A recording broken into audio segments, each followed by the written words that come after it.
They say the best adventures start with one thing: curiosity and a hungry heart. From the heart of Binondo, Manila's Chinatown, comes a tasty adventure that's now closer than ever. Welcome to Little Binondo, right here in the heart of Robinson's Homes East, Antipolo City.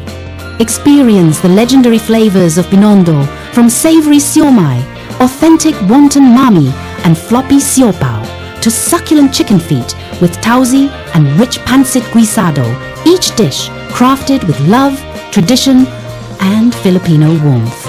Delicious, affordable, and made for everyone who craves a mixture of Chinese heritage and Filipino heart. So gather your friends, bring your appetite, and dive into a thrilling Chinese-Filipino food adventure only at Little Binondo.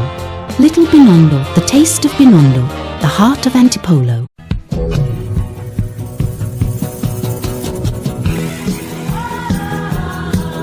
Magluluto po tayo ngayon ng isa na namang exciting Filipino recipe.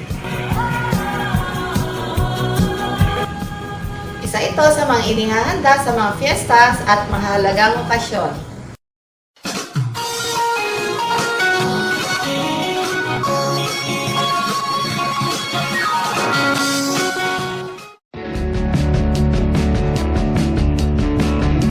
Magandang araw mga kabayan, ang lulutuin po natin ngayon ay kare-kare.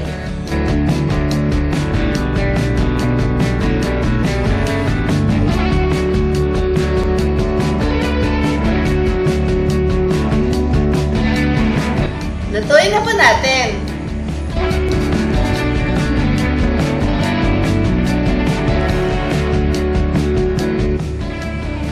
Ang una nating gagawin ay ilalaga natin yung ating karne.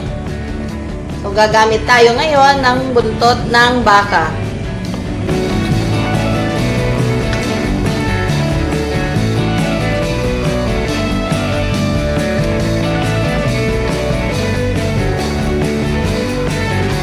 Sasamahan ko din ng tuwalya ng baka.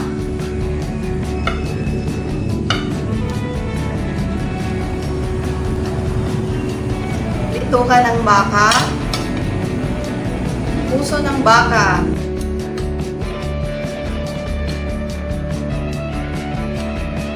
at yung balat ng baka. So, nalagay na ito ng mga nagtitinda, kaya makapal.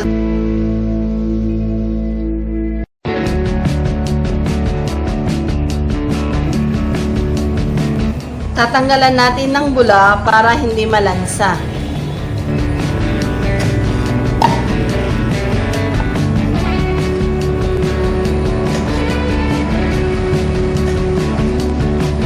Isisimmer na po natin ito.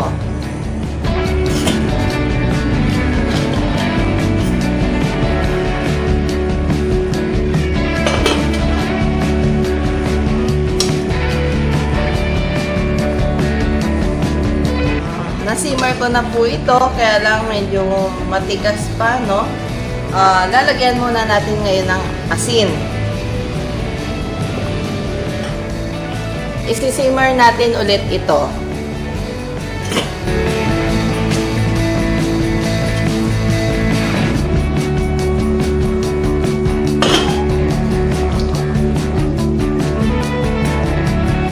Yan. Malambot na po. Pwede na nating lagyan ng atsuete water.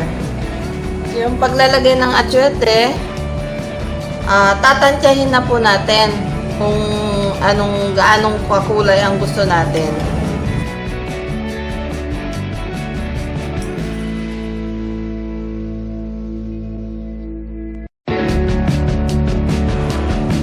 Titimplahan na rin po natin ng yung giniling na mani.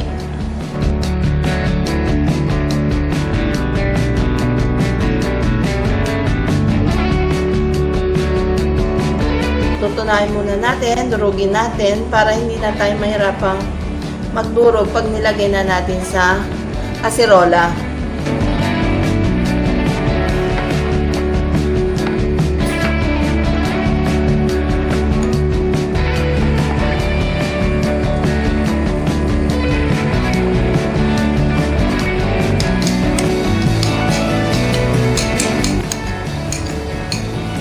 lalagyan naman natin ngayon ng pampalapot. Ito yung giniling na bigas. Lalagyan ko lang ng tubig.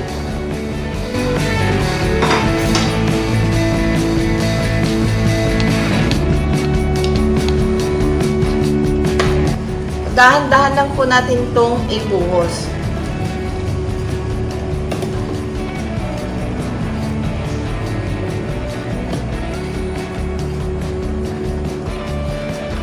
Lalagyan ko lang ng konting asukal para pambalanse ng lasa niya.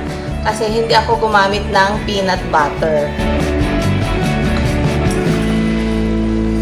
Doon sa ayaw ng medyo may konting tamis, huwag niyo na pong lagyan.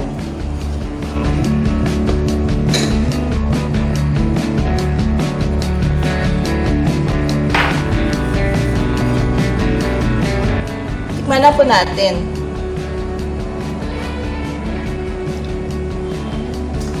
Sakto na po yung lasa niya. So, yung alat niya, okay na po. So, luto na po ito. Tabi na natin. Lutuin na natin yung ating bagoong. Lagay tayo ng mantika.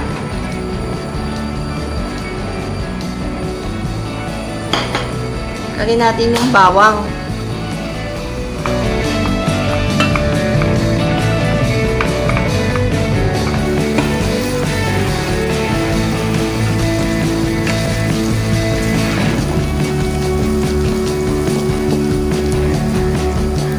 Brown na yung ating bawang, lagay na natin yung bagoong alamang.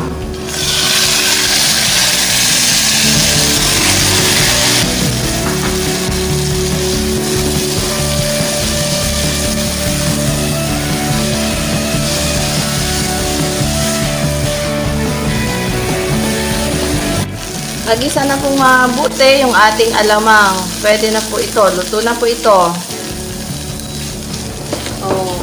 Lulutuin na natin yung ating mga gulay. So, ilalaga lang natin. So, hindi ko na siya isinama doon sa kare-kare para maiwasan yung overcook. Hindi ko na rin ito hinayawan ng maaga na ibababad sa tubig para hindi na rin siya mangitim. Didiretso na natin siya sa kasirola.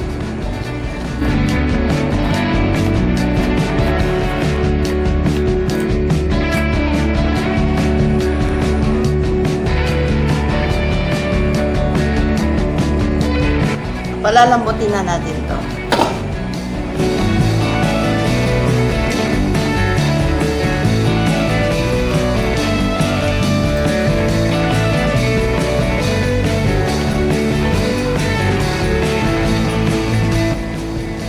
Nalagay na natin yung sitaw. Pukulan.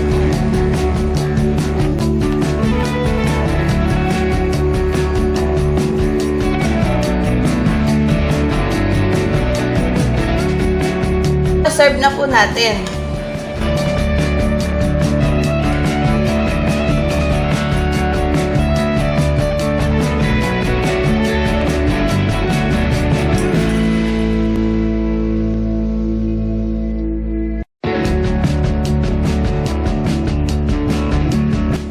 Tikman na po natin.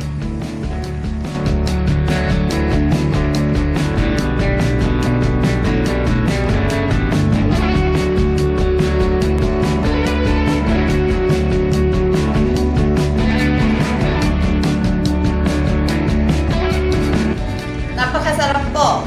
Tamang-tama lang yung lambot ng karne, yung gulay, yung lasa ng sauce ay napakalinamnam dahil sakto lang po yung ginamit nating mani. At saka yung lapot niya, sakto lang din po.